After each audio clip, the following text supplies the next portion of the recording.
बात है, एक शहर में 4 दोस्त राजू, श्याम, रॉकी और विजय रहते थे। वो बहुत अच्छे दोस्त थे।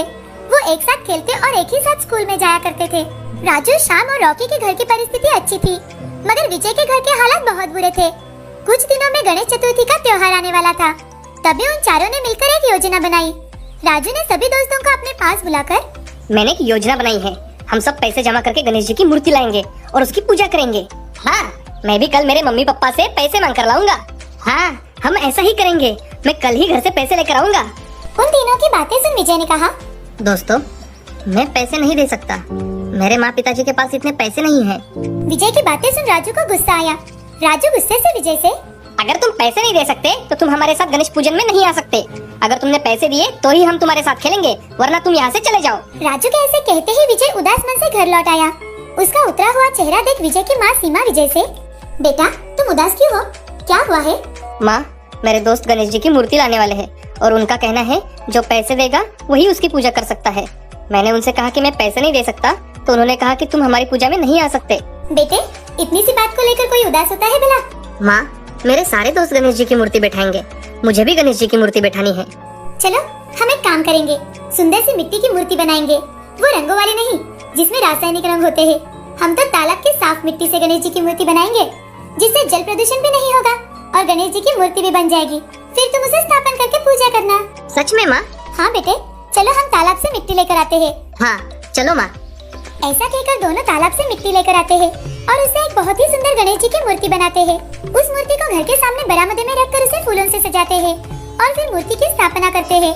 पंडाल तैयार हो जाने के बाद विजय वही गणेश जी की मूर्ति के पास बैठ जाता है। विजय अकेला बेटा होने के कारण उसे उसके दोस्तों की बहुत याद आती है। वो खुद से, मेरे सारे दोस्त वहाँ खेल रहे होंगे और मेरे साथ खेलने वाला कोई भी नहीं है। मैं बिल्कुल अकेला हो गया हूँ। उसकी ये बातें गणेश जी सुन लेते हैं और वहाँ प्रकट हो जाते हैं। गणेश जी विजय से, उदास क्यों हो रहे हो? मैं तुम्हारे साथ हूँ, मैं तुम्हारे साथ खेलूंगा। गणेश जी, आप मेरे लिए आए हो? क्या आप मेरे साथ खेलने के लिए आए हो? हाँ विजय, मैं तुम्हारे साथ खेलने के लिए आया हूँ। ऐसा कहकर गणेश जी और विजय खेलने लगे। गणेश जी विजय के साथ खूब मस्ती कर रहे थे। तभी विजय के दोस्त उसके घर आकर विजय से, अरे तुम किसके साथ खेल रहे हो? और ये है तुम्हारी मिट्टी की मूर्ति? हमारी मूर्ति देखो कितनी रंगों से भरी और सुंदर है, और एक तुम्हारी मिट्टी की मूर्ति देखो कैसे लग रही है। ऐसा कहकर विजय के दोस्त उसका मजाक उड़ा रहे थे। तभी रॉकी विजय से, इसके गणेश जी की मूर्ति में तो रंग ही नहीं है, और ये मूर्ख किसके साथ खेल रहा था क्या पता। रॉकी विजय का मजाक उड़ा रहा था। तभी विजय ने रॉकी से, मैं गणेश जी के साथ खेल रहा था, वो मूर्ति में से निकलकर मेरे साथ खेलने के लिए आए हैं। विजय की बातें सुन सभी दोस्त पेट पकड़कर हंसने लगे। और राजू, अरे सच में ये पागल हो गया है। अब तो कोई मूर्ति भला बोलिया खेल सकती है क्या? ऐसा कहकर सभी दोस्त विजय का मजाक उड़ाने लगे। तभी विजय अपने दोस्तों से, तुम्हें मानना है तो मानो, वरना चले जाओ यहाँ से। मेरा दोस्त बाल गणेशा मेरे साथ है।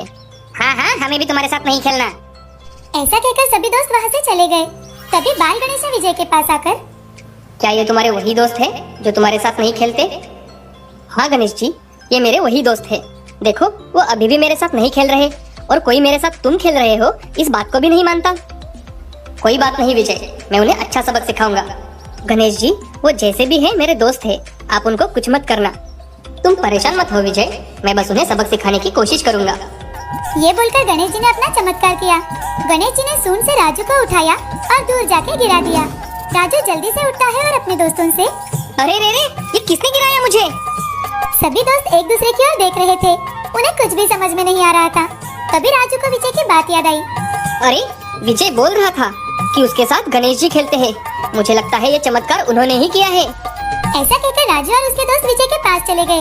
वहाँ जाकर राजू, विजय, तुम सच कह रहे थे कि तुम्हारे साथ गणेश जी खेलते हैं। उन्होंने मुझे अच्छा सबक सिखाया है। हमें माफ कर दीजिए गणेश जी, हमने तो आपकी रंगों भरी मूर्ति लाई थी, फिर भी आप इस मिट्टी की मूर्ति में प्रकट हुए। ऐसा क्यों गणेश जी?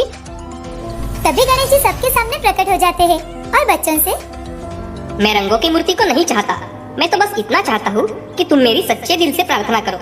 विजय ने तालाब के पास जाकर तालाब की साफ मिट्टी से मेरी सीधी सादी मूर्ति बनाई।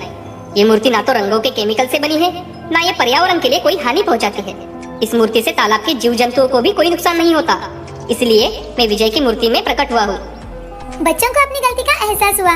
बच्चों ने जल्दी से गणेश जी की माफी मांगी। गणेश जी, हमें माफ कर दीजिए, हमसे बहुत बड़ी गलती हो गई।